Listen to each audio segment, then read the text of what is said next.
नमस्कार, मैं आपके साथ विभा उपाध्याय और आप देख रहे हैं न्यूज़ 18 बिहार झारखंड का डिजिटल प्लेटफॉर्म। रूस ने यूक्रेन पर भीषण हमला किया है, जिसमें पूरे देश में इस हमले के बाद से हड़कंप मचा दिया। जेलेंस्की ने इस हमले पर अपनी नाराजगी, अपना गुस्सा जाहिर किया। रूस ने सिर्फ एक रात में आसमान से यूं कहें कि आग के गोले बरसा दिए। 315 ड्रोन और 7 मिसाइलें उसकी तरफ से दागी गई। हर तरफ चीख, मलबा और मौत का साया ही नजर आया। रशिया और यूक्रेन के बीच पिछले 3 साल से ज्यादा वक्त हो चुका है जब जंग लगातार जारी है, लेकिन हाल की घटनाओं ने इस लड़ाई को, इस जंग को और खतरनाक मोड़ दे दिया है। आपको याद होगा, कुछ दिन पहले ही यूक्रेन की तरफ से ताबड़तोड़ रशिया पर हमले किए गए थे और सीधे तौर पर ये पुतिन की तरफ से कहा गया था कि ये युद्ध जीत तक जारी रहेगी और इससे जीत से कम कुछ भी रशिया को मंजूर नहीं है।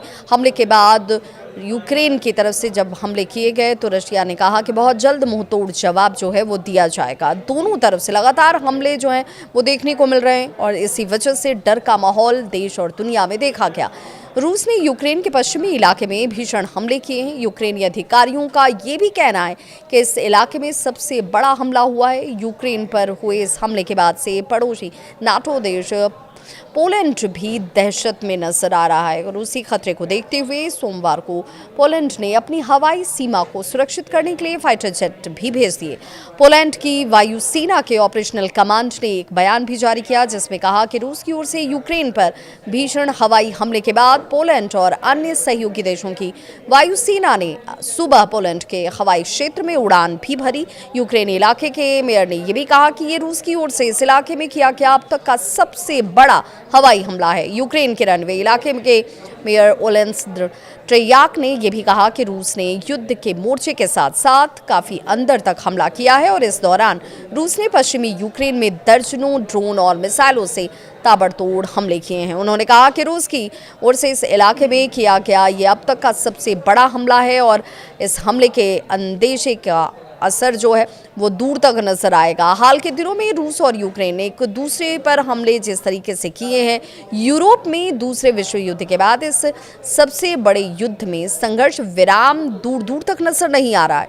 पोलैंड यूक्रेन का सबसे करीबी सहयोगी देश है और यूक्रेन को भेजे जाने वाले पश्चिमी हथियारों का लॉजिस्टिक हब भी है। मार्च 2024 में नाटो सदस्य पोलैंड ने यह आरोप लगाया था कि एक रूसी क्रूज मिसाइल ने उनके हवाई क्षेत्र का उल्लंघन किया है।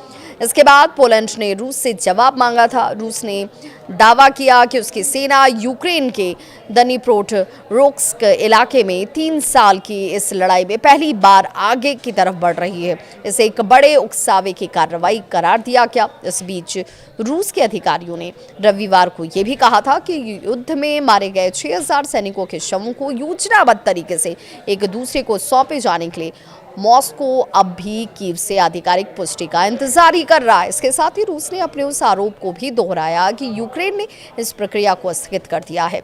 तो इस वक्त ये देखना होगा कि क्या सचमुच रूस और यूक्रेन का ये युद्ध जो है अब नेटो देशों के लिए भी खतरे की घंटी बन चुका है। यूरोप को अब क्यों ये डर सता रहा है कि रशिया का ये हमला जो है वो उसका विस्तार नजर आएगा, वो दूसरे देशों के लिए भी इस वक्त चिंता का सबब बन चुका है।